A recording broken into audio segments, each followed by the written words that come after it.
रहमतुल्लाहि व बरकातुहू।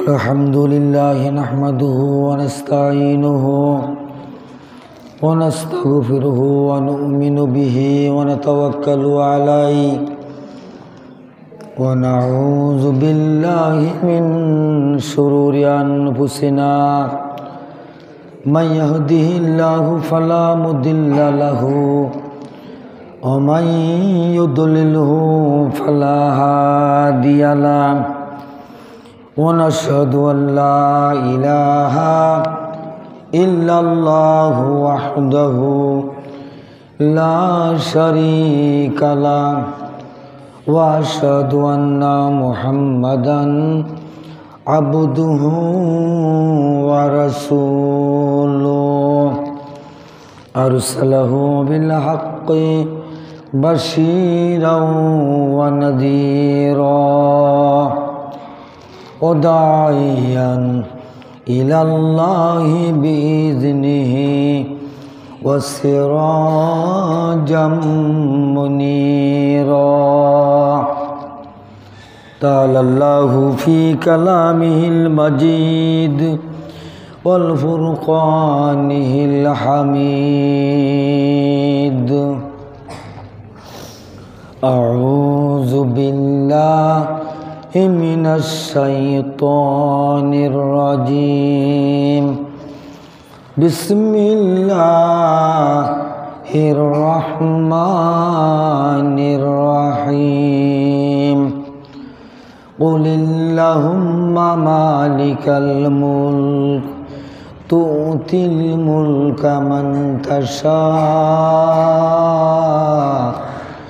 व तंज़िउल मुल्का मिम्मन तशा व तुज़िल्लु मन तशाउ बियदिकल खैर इन्नका अला कुल्लि शैइन क़दीर। क़ाल अल्लाहु तआला फ़ी शानि हबीबिही इन्नल्लाहा व मलाइकतहु युसल्लूना अलन नबी या अय्युहल्लज़ीना आमनू सल्लु अलैहि वसल्लिमू तस्लीमा। सबाई विश्व नबी श्रेष्ठतम दुरूद पढ़ी। जे दुरूद एक बार पढ़ले अल्लाह ताला 10 बार रहमत नाजिल करे। सुबहानाल्लाहि व बिहम्दिही।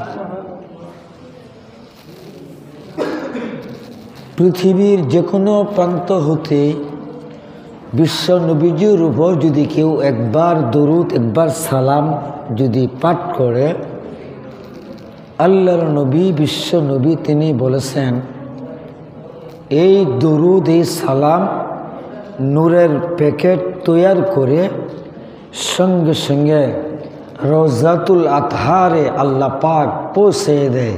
বলি সুবহানাল্লাহ সুবহানাল্লাহ। যতই দরুদ পড়া হয় আল্লাহ তাআলার পক্ষ থেকে ততই সকিনা নাজিল হয়।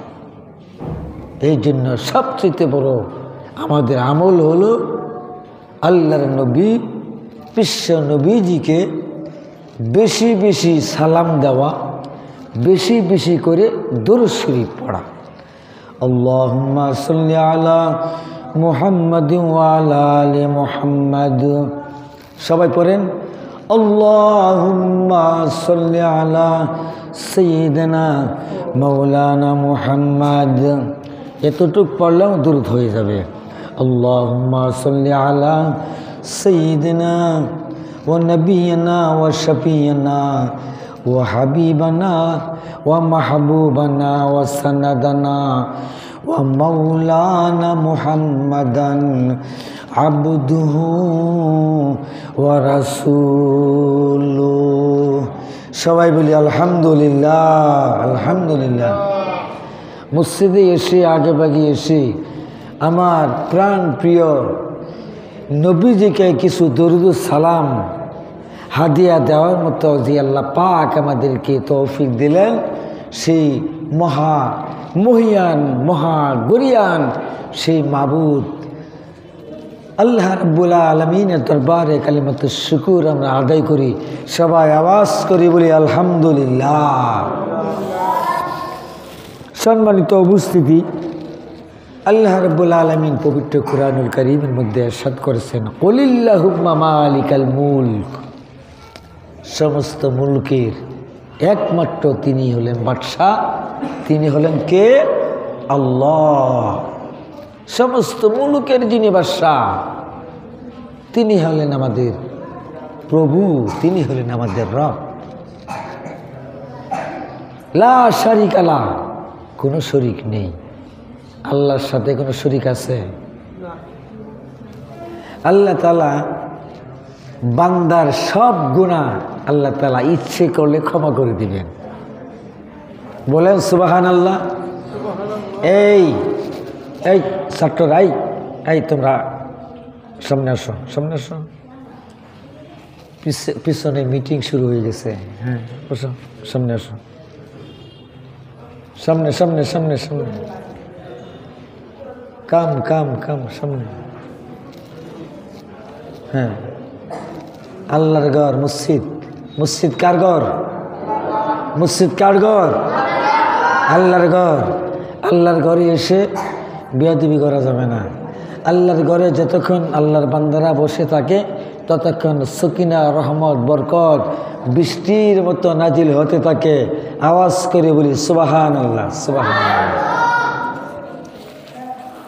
আল্লাহ তাআলা বলেছেন, সমস্ত মুলুকের বাদশাহ একমাত্র আমি আল্লাহর হাতে, দুসরা আর কারো হাতে নেই। লা শারিকা লাহ, আমি আল্লাহর কোনো শরিক নেই।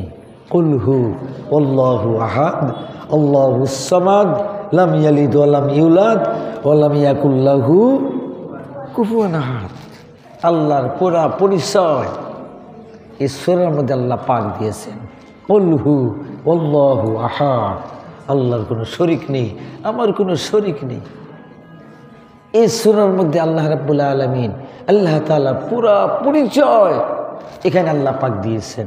এই জন্য এই সূরার মাহিত্য, সারমর্ম, শান, ফজিলত অন্য অন্য সূরার থেকে আরো বেশি। আল্লাহ রাসূল হুজুর পাক সাল্লাল্লাহু আলাইহি ওয়াসাল্লাম বলেছেন, এই সূরাটার এত বৈশিষ্ট্য, এত সওয়াব, আমার কোনো উম্মত, আল্লাহর কোনো বান্দা যদি এই বৈশিষ্ট্য মহিমান্বিত এই সূরা যদি বিসমিল্লাহ সহ যদি 3 বার তেলাওয়াত করে, একবার তেলাওয়াত করলে 10 পারা কোরআন শরীফ তেলাওয়াতের সওয়াব আল্লাহ পাক দান করে দেয়। বলেন, আর 2 বার যদি তেলাওয়াত করা হয়, আল্লাহ নবী, বিশ্ব নবী রাহমাতুল লিল আলামিন তিনি বলেছেন, 20 পারা কুরআনুল কারীম তেলাওয়াত করার সওয়াব আমার আল্লাহ দান করে দেন। এই জন্য সাহাবা আজমাইন বেশি বেশি করে তেলাওয়াত করতেন সূরা ইখলাস, সূরা ইখলাস। আল্লাহ নবী সাহাবীদের মধ্যে একজন সাহাবী ছিলেন আবু যর গেফারি। নাম কি? আবু যর গেফারি। এই বলো, নাম কি? আবু যর গেফারি। এর শান মান আল্লাহ পাক এত দিয়েছিলেন। একদিন হুজুরে পাক সাল্লাল্লাহু আলাইহি সাল্লামের নিকট জিবরাইল আলাইহিস সালাম আসছে। আসার পর তখন বলতেছেন জিবরাইল, ইয়া রাসূলুল্লাহ, ওই তো দেখা যায় আপনার একজন সাহাবী, তার নাম কি? তার নাম হলো আবু যর গেফারি। আখি, ভাই জিবরাইল, তুমি কেমনে চিনো আমার সাহাবী আবু যরকে? তুমি কেমনে চিনো? ইয়া রাসূলুল্লাহ, ইয়া হাবিবাল্লাহ, আমি জিবরাইল আমিন, আমি জিবরাইল আলাইহিস সালাম, ইসরাফিল আলাইহিস সালাম, আজরাইল আলাইহিস সালাম, মিকাইল আলাইহিস সালাম, 60 জন বড় বড় ফেরেশতা আল্লাহ পাক আমাদেরকে তৈরি করেছেন। দায়িত্ব অর্পণ করেছেন। তার মধ্যে আকাশের মধ্যে হাজার হাজার লক্ষ লক্ষ কোটি কোটি ফেরেশতারা রয়েছে।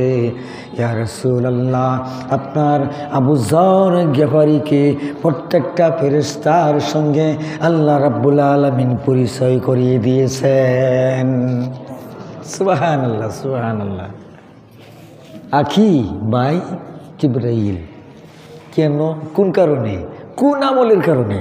যে কোনো একটা কারণ আছে, তো একটা আমল তো আছে। কোন আমলের কারণে আমার আবু যর গিফারি এত শানের অধিকারী হয়ে গেলেন? আল্লাহু আকবার, বলেন আল্লাহু আকবার, আওয়াজ করে বলেন আল্লাহু আকবার। আহা, জিবরাইল আলাইহিস সালাম ডাক দিয়ে বললেন, ইয়া রাসূলুল্লাহ, আপনার আদরের সাহাবীর সংবাদ তত্ত্ব আপনি নবী হয়তো নাও জানতে পারেন, তবে আপনাকে অবগত করাইয়ে দিয়ে যাচ্ছি, আপনার আবু যর গিফারির আমল নামা সবচেয়ে বেশি আমল হলো সূরাতুল ইখলাস তেলাওয়াতের আমল। সুবহানাল্লাহ, সুবহানাল্লাহ। দেখছেন, সূরা ইখলাস যদি নাকি ছোট্ট হয় সূরা, এই সূরার আমল যদি আমরা সদা সর্বদা যদি আমরা করার চেষ্টা করি, আমরাও কিন্তু আল্লাহ তাআলার এই সব থেকে বঞ্চিত মাহরুম করবে না। বলেন সুবহানাল্লাহ। আল্লাহ তাআলা আমাদেরকে এই ক্ষুদ্র এই ছোট্ট একটা সূরা আমল করার মতো তৌফিক দান করো। ওমা তৌফিক ইল্লা বিল্লাহ। সবাই বলি আমিন। ভাইরা আমার, বন্ধুরা আমার, আমি বলতেছিলাম যে সমস্ত কিছুর মালিক হলো তিনি কে? আল্লাহ। তিনি আল্লাহ। সমস্ত মুলুকের বাদশাহ হলেন আল্লাহ, এবং সমস্ত মুলুকের রহমত স্বরূপ প্রেরণ করেছেন একমাত্র একটা ব্যক্তি, তিনি হলেন কে? বিশ্বনবী মুহাম্মদুর রাসূলুল্লাহ সাল্লাল্লাহু আলাইহি ওয়াসাল্লাম। সম্মানিত উপস্থিতি আমার ভাইরা, দেখেন এখানে কুলিল্লাহুম্মা মালিকাল মুলক তুতিল মুলকা মান তাশা ওয়া তানজিউল মুলকা মিম্মান তাশা ওয়া তুইজ্জু মান তাশা ওয়া তুযিল্লু মান তাশা বিয়াদিকাল খায়র ইন্নাকা আলা কুল্লি শাইইন কাদির। তারপরে আয়াতে কি আসছে? তুলিজুল লাইলা ফিন নাহারি ওয়া তুলিজুন নাহারা ফিল লাইলি ওয়া তুখরিজুল হাইয়া মিনাল মাইয়িতি ওয়া তুখরিজুল মাইয়িতা মিনাল হায়্যি ওয়া তারযুকু মান তাশাউ বিগাইরি হিসাব। আল্লাহু আকবার। কি চমৎকার কথা, কি চমৎকার বয়ান আল্লাহ পাক এখানে সারা বিশ্ববাসীর জন্য এখানে রেখে দিয়েছে। বান্দা চিন্তা করে দেখো, সমস্ত ভূমণ্ডল, সমস্ত কিছুর মালিক আমি আল্লাহ রাব্বুল আলামিন। আমি আল্লাহ রাব্বুল আলামিন। দিনকে আমি দিয়েছি, রাত্রি আমি আল্লাহ পাক দিয়েছি, রাতের পর দিন, দিনের পর রাত আমি আল্লাহ পাক হায়াত দিয়েছি, আমি আল্লাহ পাক মৌত দিয়েছি, আমি আল্লাহ রাব্বুল আলামিন। বান্দা তুমি জানো না, বুঝো না, তোমার রিজিকের জিম্মাদার আমি আল্লাহর হাতে রেখে দিয়েছি। রিজিক, ব্যবসায় করেন, চাকরি করেন, যাই কিছু করেন না কেন, কিন্তু এই রিজিকের ফয়সালা আকাশ থেকে আল্লাহ তাআলা করতেছেন। আল্লাহ রাব্বুল আলামিন কি সুন্দরভাবে এই আয়াতের মধ্যে তিনি বলেছেন, বান্দা সমস্ত পৃথিবীর সমস্ত আলমের বাদশা, সমস্ত আলম আমি আল্লাহ রাব্বুল আলামিন, আমি আল্লাহ পাক সৃষ্টি করেছি। সম্মানিত আমার ভাইরা, তাফসীরের মধ্যে আসছে আল্লাহ রাব্বুল আলামিন সারা পৃথিবীকে সৃষ্টি করেছেন, মানুষ সৃষ্টি করেছেন, জিন সৃষ্টি করেছেন, মাখলুকাত সৃষ্টি করেছেন।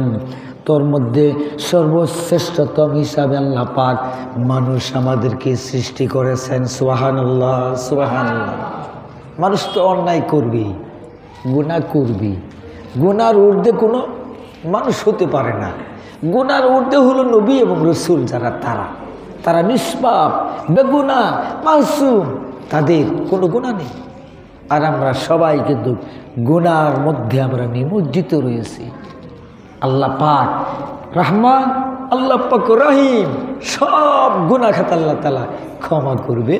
একটা গুনাহ বেঁধে রেখে, সেই গুনাহটা হলো শিরিক। শিরিক মুক্ত ইবাদত আমাদের করতে হবে। যদিও নাকি ছোট্ট ইবাদত হয়, ছোট্ট আমল হয়, শিরিকবিহীন ইবাদত যদি হয়, এই ছোট্ট একটা আমল আপনার আমার জন্য নাজাতের উসিলা হয়ে যাবে, নাজাতের উসিলা হয়ে যাবে। কিন্তু শিরিক আল্লাহ পাক ক্ষমা করবে না। শিরিক কিরকম? যেমন একটা পুরুষ ভিন্ন একটা পুরুষের সঙ্গে যদি তার স্ত্রী যদি সম্পর্ক হয়, তাহলে এই পুরুষ কোনোদিন তার স্ত্রীকে কোনোভাবেই মেনে নিতে পারে না। এটা কি সম্ভব? এটা সম্ভব না। এটা একটা এক্সাম্পল দিলাম। তাহলে একটা নারী তার স্বামী যদি ভিন্ন পুরুষের সাথে সম্পর্ক হওয়ার কারণে যদি সেই স্ত্রীকে যদি তালাক দেয়, যদি দূরে সরাইয়া দেয়, তাহলে আরশে আজিমে মালিক আল্লাহ রাব্বুল আলামিন, যিনি আমাদের দিগকে এত কিছু নাজ নিয়ামতি লালন পালন করতেছে, ওই আল্লাহর সাথে যদি কেউ শরিক করে, তাকে কি ছাড় দিবে, ক্ষমা করবে? কখনো না। এই জন্য আল্লাহ রাব্বুল আলামিন তিনি বলেছেন, কুরআনুল কারীমের মধ্যে তিনি বলেছেন, আল্লাহর নবী অসংখ্য হাদিস শরীফের মধ্যে বলেছেন, শিরিক মুক্ত ইবাদত হতে হবে। শিরিক মুক্ত ইবাদত যদি হয়, যদিও নাকি ছোট্ট হয়, এইটাই বান্দার নাজাতের উসিলা হয়ে যাবে, উসিলা হয়ে যাবে। ও ভাই দেখেন, আজকে আমরা অহংকার তাকাব্বুরি করতে করতে আমরা সীমা লঙ্ঘন করে ফেলেছি। যারা অহংকার করে, যারা তাকাব্বুরি করে, এরা কোনো দিন সফলতা যাইতে পারে নাই। হিংসা, কিনা, অহংকার হলো পতনের মূল। অহংকার হলো কি? পতনের মূল। সাবধান, খবরদার, অহংকার করা যাবে না। আমি ইমাম সাহেব, আমি খতিব সাহেব, আমি মাতাব্বর সাহেব, আমি চেয়ারম্যান, আমি মেম্বার, আমি এমপি, আমি প্রাইম মিনিস্টার। অহংকার করা যাবে না, অহংকার করা যাবে না। অহংকার হলো পতনের মূল। অহংকার। সাইয়েদনা হযরত ওমর ফারুক রাদিয়াল্লাহু তাআলা আনহু, দেখেন, তিনি প্রাইম মিনিস্টার ছিলেন, প্রাইম মিনিস্টার ছিলেন, প্রশাসনের প্রধান ছিলেন, প্রধানমন্ত্রী ছিলেন, মসজিদে নববীর খতিব ছিলেন। চিৎকার দিয়ে বলেন মারহাবা।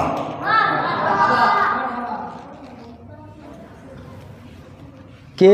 সাইয়েদনা হযরত ওমর ফারুক রাদিয়াল্লাহু তাআলা আনহু।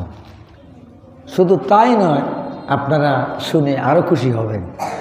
আল্লাহ পাক যে পৃথিবী সৃষ্টি করেছেন, এই পৃথিবী যতটুকু এরিয়া আছে, অর্ধ পৃথিবীর বাদশাহী আল্লাহ পাক হযরত ওমর ফারুককে দান করেছিলেন। আওয়াজ করে বলেন আলহামদুলিল্লাহ। অর্ধ পৃথিবীর বাদশাহ হযরত ওমর ফারুক যখন নাকি শাসনামলে তার কিছু ত্রাণ তহবিল আসলো, বিদেশ থেকে বিভিন্ন সময় দেশে ত্রাণ তহবিল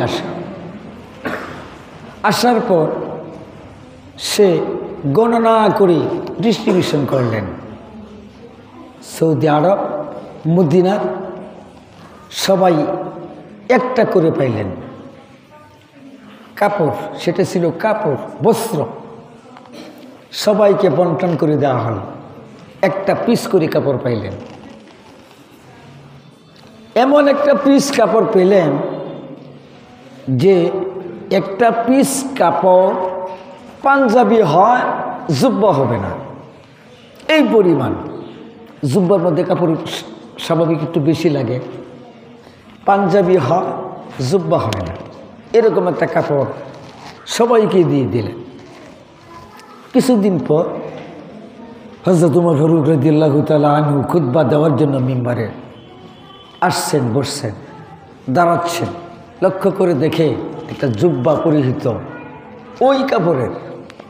তখন সাহাবাত থেকে একজনে বললেন, আমার একটু কথা আছে। যে কি কথা? যে আমরা যে কাপড় পেলাম শুধুমাত্র একটা পাঞ্জাবি, আর আপনি যে পরলেন একটা জুব্বা, তা আপনি অতিরিক্ত কাপড় কোত্থেকে পেলেন? আপনি এটার জবাব দিয়ে তারপর আপনি খুতবা দিবেন, ইমামতি করবেন। বলেন সুবহানাল্লাহ, সুবহানাল্লাহ। যখন নাকি এই প্রশ্ন করে ফেললেন, তখন খাত্তাব ইবনে উমর রাদিয়াল্লাহু তাআলা আনহু তার ছেলে দাঁড়িয়ে গেলেন।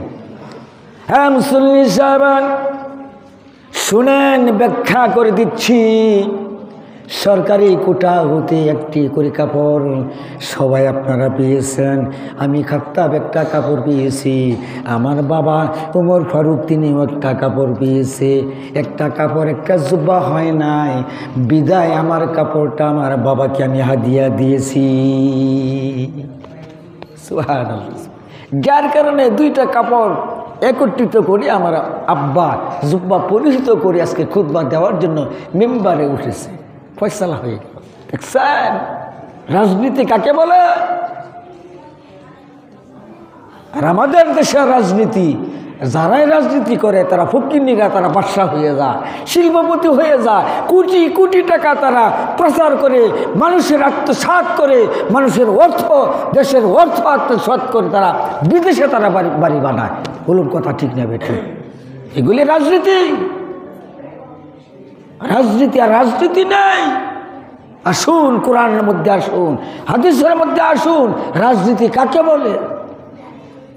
আজকে রাজনীতির মধ্যে গেলেই দেখা যায় বাসা বাড়ি, গাড়ি গাড়ি, দেশে বিদেশে ফ্ল্যাট বাসা, কত ধরনের কত কিছু, টাকা কোত্থেকে পাও?